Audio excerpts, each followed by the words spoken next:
Bonjour mes chers compatriotes congolais, c'est la voix du Kivu, la voix des sans-voix toujours au service du peuple. Aujourd'hui, on est le 27 mars 2021.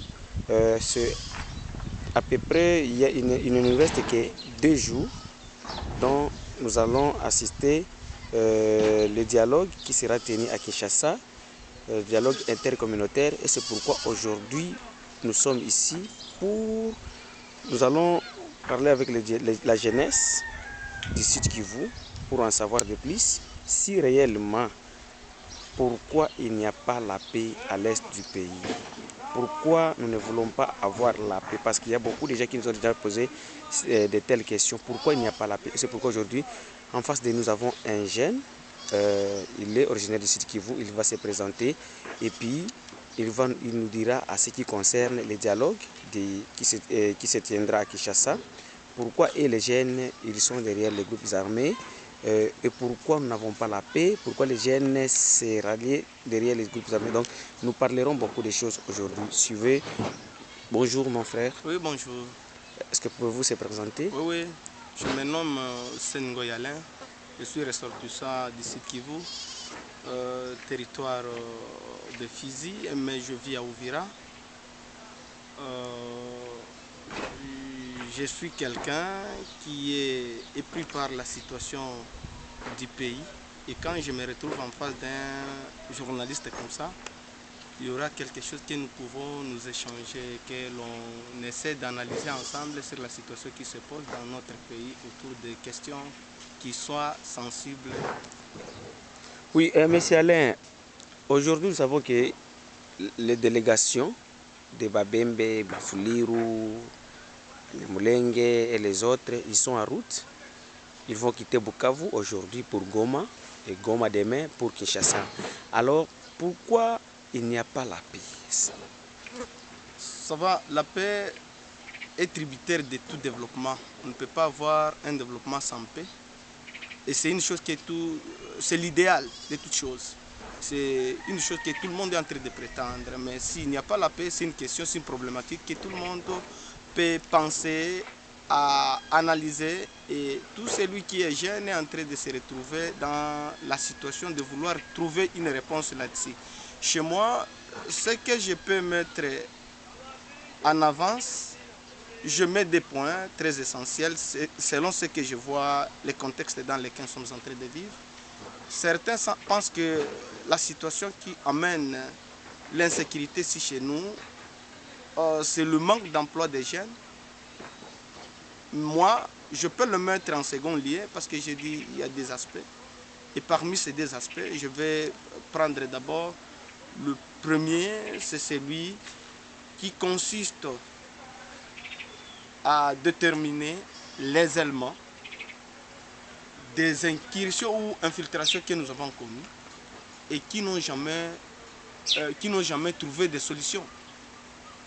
Et si les jeunes se somment dans ça, c'est par rapport à la situation qu'ils cherchent à se prémunir plutôt d'une situation qui peut amener en sorte que leurs parents, leurs mamans, dans leurs milieux respectifs, ne soient pas victimes des atrocités de ces guerres qui sont en train d'être importées par les gens qui viennent dans leur pays pour venir semer la désolation dans notre pays. Prenez l'exemple, messieurs. Si nous allons analyser les différentes guerres qui se sont passées, qui sont déjà éclatées dans notre pays. Prenez la guerre du 96. Nous avons connu le pays tel que le Rwanda, le Burundi, l'Ouganda, la Somalie et les autres qui se sont soudés pour venir faire chasser Mobutu du pouvoir. Et dès que ces gens sont venus,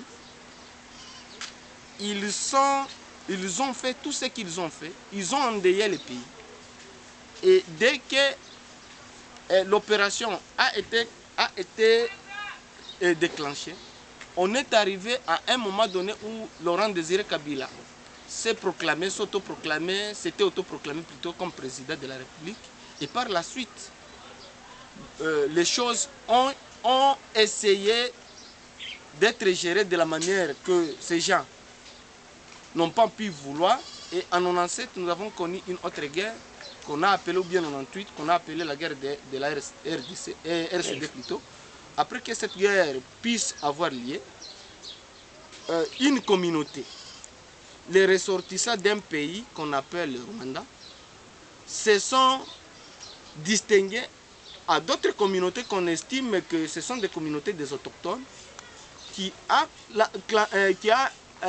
enclenché une guerre qui était très solide et qui a voulu transformer le pays dans une autre république par rapport à celui que nous sommes en train de nous retrouver.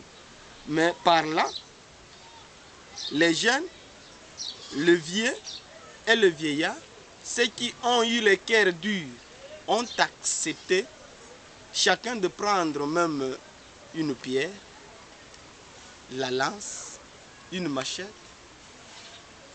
pour essayer non seulement de sauver la terre de leurs ancêtres.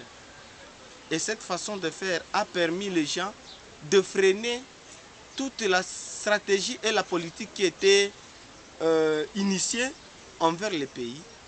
Et jusqu'à ce que les gens se sont retrouvés dans le dialogue de Sun City, d'abord de Pretoria, Sun City, où les gens ont eu le plan de la constitution que nous avons et qui donne la garantie maintenant aux Congolais de partir vers la consolidation d'un État. Mais un problème se pose. Si la constitution est là et que nous avons traversé toutes les élections que nous avons déjà traversées, croyez-vous que ce que les contenus de cette constitution disent plutôt, est-ce que c'est ce que la manière que notre État est en train de diriger, la manière avec laquelle plutôt l'État est en train d'être dirigé? Non pas. Alors, pas comme si vous dites que, quand vous dites que non, c'est de la communauté rwandaise, alors pourquoi aller au dialogue avec les étrangers? Bon, c'est une façon qui a été imposée aux Congolais à travers un référendum qui les a sommés dans la collectivité. Imposé aux Congolais par qui? Qui les a imposés? C'était une façon, parce que quand on vient dans une situation de guerre et que l'on cherche à tout prix la paix, il y a certaines choses qu'on ne peut pas analyser d'une bonne façon, à moins que vous soyez quelqu'un qui va accepter encore les choses de s'empirer parce que l'État était pris en étau à 85% par ces gens. Et il s'aimait la loi dans le pays tel qu'il voulait. Alors il fallait accepter leurs caprices pour arriver d'abord à se retrouver dans une situation d'une paix, tant soit paix possible. Mais le chef de l'État avait dit que ce sont nos frères. Bon, le chef de l'État a dit que les Banyamulenge sont nos frères, on n'en disconvient pas, mais les Banyamulenge, le terme Banya signifie les ressortissants des. Et à Moulenge, il y a les gens qui se sont retrouvés avant que ces gens ne puissent pas s'y retrouver. Et si le président allait dire que les Banyamulenge, par exemple, ne sont pas nos frères, cela signifierait que ça va, les ressortissants de Moulenge ne sont pas congolais. Or, cette entité appartient aux Fulirou et ceux qui en sont des potentiels détenteurs au niveau primitif. Alors comment les Banyamulenge, les ressortissants de Moulenge se sont retrouvés à Minembwe dans le territoire de Fizi? Pourtant Minembwe c'est dans les chefferies de Kigoma à Uvira. C'était une façon de vouloir conquérir, ils étaient dans une conquête. Et quand on est dans une conquête, on cherche à tout prix, par toutes les voies, chercher à intensifier son empire et le rendre le plus étendu possible. Mais pour le moment,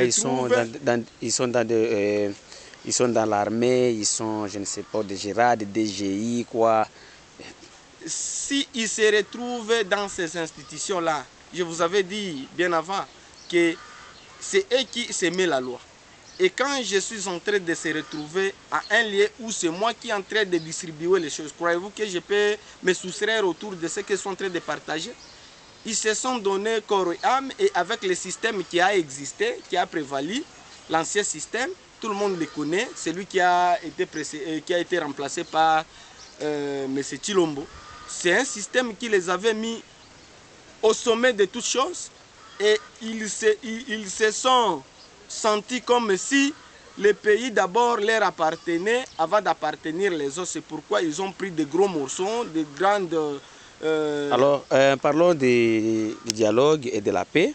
Vous savez qu'aujourd'hui, il y a un dialogue à Kinshasa. Donc, ils ont appelé les tribus du sud Kivu, ou bien les tribus du haut et moyen plateau du territoire de Fizi, Uvira et Mwenga. Le dialogue qui a été appelé par le président de la République, mais financé par les ONG comme Intapis, Adepaye, Rio et autres. Alors, et puis, en plein dialogue, le président il a signé que les forces rwandaises puissent entrer au Congo à la recherche, pour chercher les FDLR.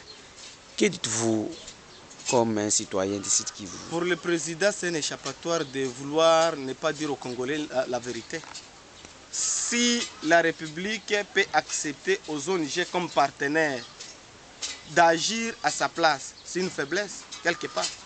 Mais si c'était dans l'initiative de vouloir chercher une bonne réponse aux problèmes qui se posent, aux problèmes majeurs de la recherche de la paix, l'État allait prendre toutes ses charges dans ses mains.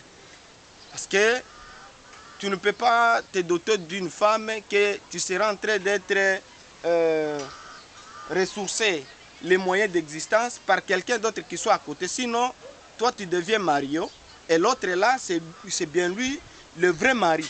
Donc, à notre niveau, d'abord ça c'est le premier point négatif. Le second point négatif est de savoir est-ce que c'est le premier dialogue d'être enclenché. Prenez le dialogue de Goma. Pendant que ce dialogue, je sais que ça a été... 2008. C'était en 2008-2009, vers 2009. Abbé Malumalu, l'ancien président de la CENI, c'est celui qui était le président du Starek, ou bien le corridor du Starek. C'est lui qui était au sommet des pilotages de ces accords. Mais les accords ont eu des recommandations, des éléments très importants qui allaient déclencher peut-être la fin de l'insécurité sur toute l'étendue de la partie Est. Alors, ce que vous savez de ce côté est que même si on prenait, après ce dialogue, qu'on prenne un autre dialogue, je n'espère pas que les gens vont se rallier à cette position. Parce que ce n'est pas à Kinshasa où il y a cette insécurité. C'est d'abord à l'Est. Et le premier élément semblerait d'abord de poser la question à la population. C'est autour de la population, les recommandations qu'amènerait la population et non des politiciens. Les politiciens sont en train de chercher les moyens pour se doter des économies. Mais quand on pose les populations qui sont concernées par cette insécurité, ils vont vous dire des choses qui sont élevées et qui peuvent apporter des solutions par rapport à ça. Mais à chaque fois, les politiciens, quand ils quittent ici, ils vont à Kinshasa, toujours ils reviennent en disant que non, la politique que nous pensons ici est différente à celle qui est à Kinshasa. Alors, peut-être c'est pourquoi ils ne veulent pas associer la population à la recherche de la paix. Bon, ce que j'ai dit à ce niveau est que si la politique va être considérée comme un métier de la recherche et de l'ICRE, cela va dégager des aspects importants. Une politique qui se fait à Kinshasa pour chercher de l'argent et une autre qui sont en train de se retrouver avec au niveau de la population pour essayer de venir embellir ou bien poindre de l'huile aux lèvres de la population. Voilà ce que nous allons vous faire pendant que ce qu'ils ont planifié, à Kinshasa soit une autre façon. Et cette façon de faire ne peut pas faire sortir dans notre pays, dans la gouffre qu'on est en train de se retrouver. C'est ce qu'on appelle la démagogie. Quand on est en train de prôner la politique des mensonges au niveau de la population et que les résultats de ce que vous êtes en train de planifier ne sont pas visibles ou bien ne sont pas visibles auprès de la population, sur les entités qui sont en train de se retrouver, que ce soit en province, en territoire, en secteur, en chefferie, on ne peut pas dire que nous avons des leaders. Un leader, c'est lui qui est accepté et qui travaille au service des gens et que les résultats des activités qu'il est en train de montrer auprès de la population, soit celles que la population est en train de se contenter ou bien en train de vouloir à ce que ces autorités puissent réaliser. Que dites-vous de l'entrée des troupes rwandaises? Vous soutenez ça? Non, non, on ne soutient pas ça. C'est ce que je disais. Pourquoi vous ne soutenez? On ne peut pas soutenir un pays de venir agresser un autre pays. C'est ça. Mais même ils sont venus à la recherche de la paix. Bon, quand ils viennent comme ça, dès qu'ils sont venus avant la période, avant ces dialogues, comme messieurs les journalistes, avez-vous vu un jour ces gens se retirer dans ce pays? Même un seul. Nous avons vu comment ils ont changé les postures. Ils ont même créé des mouvements d'autodéfense.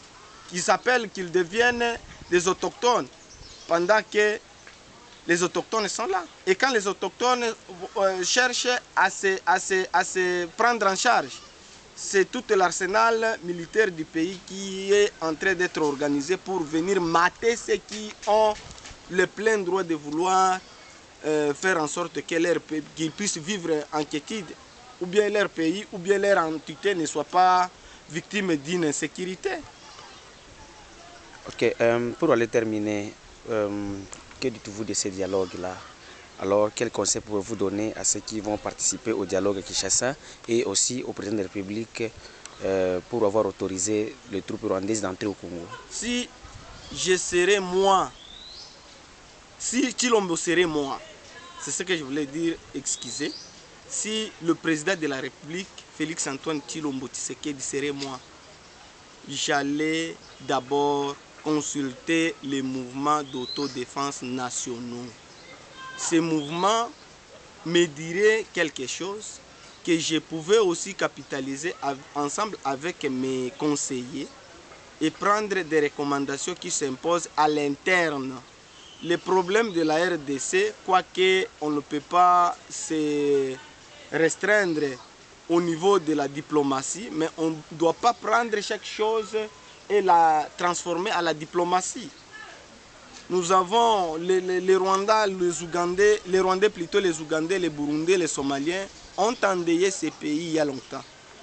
Et quand ils vont venir, je prends en singularité les Rwandais, quand sa force va venir dans notre pays, elle va s'en découdre avec les groupes négatifs dans notre pays. C'est notre population qui va encore subir les conséquences. C'est elle qui va mourir. Et par conséquent, moi je ne peux pas accepter à ceux qui optent une telle disposition. Ça c'est le premier niveau. À ceux qui vont participer, ils font ce qu'on appelle en développement, ce que Gandhi a dit, si vous faites quelque chose sans moi, vous le faites quelque part contre moi. Ils sont partis de l'autre côté faire des choses que la population ne leur a pas donné la mission de faire. Et si la population a l'engouement de trouver des solutions à ces problèmes sécuritaires, il fallait que la sécurité ou bien la paix est une chose qui doit être, ça va, cherchée par tout le monde. Et on ne peut pas cacher la face de ce qu'on est en train de chercher à un partenaire qui peut être utile, est tellement utile. Et ce qui est là est que ceux qui sont partis de l'autre côté, qu'ils viennent, qu'ils devaient retourner, poser la question 1001 fois à la communauté, ils allaient trouver de bonnes solutions. Et non plus des solutions qui soient taillées à la mesure. Ici, chez nous, nous avons des réalités que nous savons. Quand les gens entrent, ils quittent dans leur pays, ils partent, on dit aux forces de l'ordre, voici, à tel endroit, surtout la nouvelle société civile, en train de crier par-ci, par-là. Et voici, il y a l'incursion telle part. Et FRDC allait chercher la solution à cette difficulté qui va être apportée encore à la population congolaise et que le FRDC croise les bas. Quel autre individu qui soit à mesure de chercher la solution. Mais c'est ce qui est là et que je trouve dans moi et que la vraie solution peut être celui d'abord de venir ici et que l'on puisse analyser les paramètres qui soient réels, qu'on puisse poser un vrai diagnostic au problème et on cherche à travers les recommandations et les suggestions de la population qu'on trouve une solution. Si il se pourra qu'on puisse faire une façon de pouvoir confier la mission, ça va, de la sécurité à travers ce qu'on appelle le système Balalarondo, ce qui était le cas d'air à l'époque de Mobutu, la population peut en accepter et les choses peuvent partir. C'est un élément d'appui par rapport au système parce que les FARDC ne peuvent pas se retrouver un peu partout. Ok, merci beaucoup mes chers compatriotes, c'est la voix du Kivu, la voix de Sans-Voix, on est là. Aujourd'hui nous sommes le 27 mars 2021, si vous nous contactez, vous pouvez nous contacter sur notre WhatsApp, c'est plus de 143 85 88 08 330. Notre adresse email c'est la voix du Kivu 45@gmail.com. Merci.